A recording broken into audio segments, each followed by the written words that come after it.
टेंटौन चिड़िया की कहानी। एक दिन की बात है, एक खूबसूरत जंगल में टेंटौन चिड़िया रहती थी।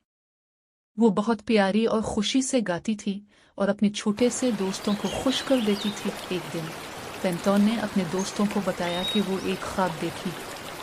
इस ख्वाब में वो एक बड़ी और खूबसूरत कोई गाने की कहानी सुनाती, जिससे सबको प्यार और खुशी मिलती है।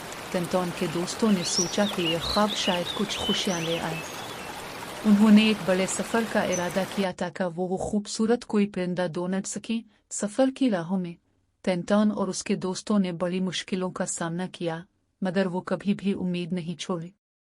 आखिरकार वो एक खूबसूरत कोई परिंदा पाए जिसने उनको अपनी गाने की कहानी सुनाई।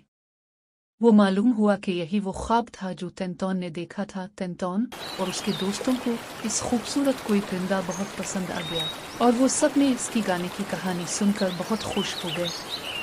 अब वो हर रोज इसकी गाने को सुनकर अपनी जिंदगी को खुशियों से भर देते थे और टेंटौन की कहानी दोस्तों के दरमियान मशहूर हो गई। ये कहानी हमें यह सिखाती है कि ख्वाबों को पूरा करने के लिए हमें मुश्किलात का सामना करना पड़ता है, मगर अगर हम मेहनती और उम्मीदवार रहें तो हमें जरूर कामयाबी मिलती